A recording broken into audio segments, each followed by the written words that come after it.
Why do great cleaners keep leaving you and your cleaning business? One minute they seem fine and happy, and then the next they're gone. Or worse, they've gone to your competitor. If you are constantly hiring and taking on new recruits, it's costing you a lot of time, a lot of money, and a lot of stress. Today, I'm going to share with you 5 reasons that cleaners leave and exactly how to fix it. So, let's keep your team happy, motivated, and loyal. Ready to have your cleaners stay with you forever and a day? Let's go.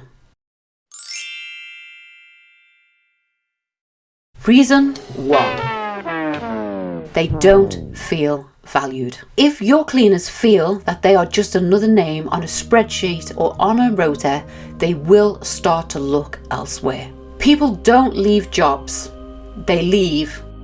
Are you ready for this?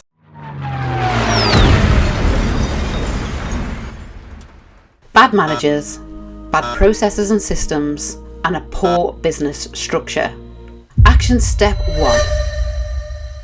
Shout out your cleaners regularly.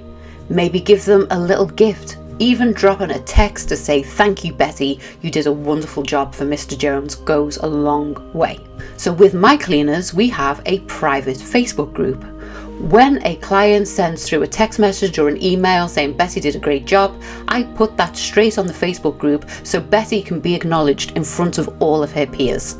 I will also use that on our social pages so that the world and greater audience knows that Betty is a good cleaner, but more importantly, they also know that our business holds great cleaners that people rave about. I will take Betty a little bottle of Prosecco that I buy from the wholesalers along with a box of chocolates as a thank you. That is very low cost to me as the business owner, but it brings much value to the person that I am thanking. Who doesn't like to be appreciated and thanked for the work that they do? A little appreciation goes a long, long way. Reason 2, poor communication and no clear expectations. Do you give unclear instructions? Are there always many last-minute schedule changes? Is there lack of support for the cleaner if they're feeling a little bit lost or stuck? If your team feels out of the loop, undertrained and under-supported, they will start to feel frustrated and eventually unimportant and not respected. Don't want this, besties. Action step. Use a staff communication app like WhatsApp or Slack, or even set up a private Facebook group just for members of your business.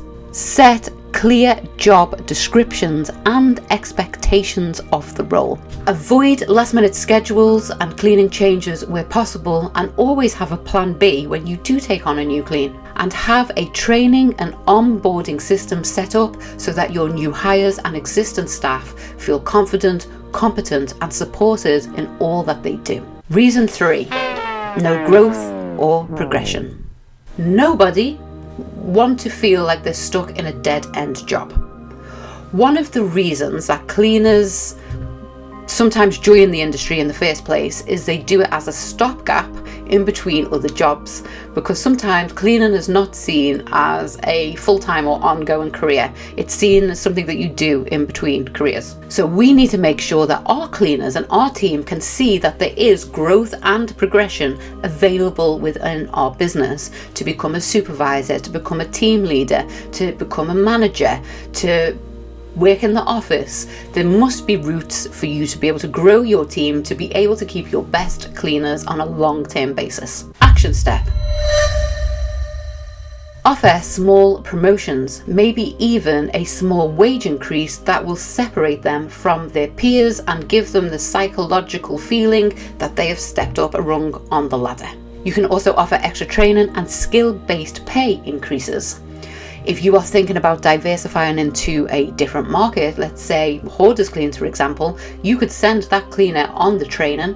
Make sure you bolt into your contract that that cleaner is not allowed to leave you for at least 12 months after receiving the training, so that you get back the return on the investment as a business owner. You can then use the new trained cleaner to set up a new division, making that cleaner feel responsible, important, and willing to go all in on you and building the next stage of the business. Let your cleaners and your team know that there is a future with you. Reason 4, pay and benefits don't stack up. Yes, pay matters, especially when we are all in an economic climate that we are currently living in worldwide. If your competitor offers more pay or a better package, your cleaners might look at leaving you. Action step. If possible, and what we spoke about in point 4, if you are able to increase wages of your best performing cleaners, then do so. However, if you do not have the money to be able to just throw more money at cleaners to make them stay, we could use non-monetary perks as we build our business.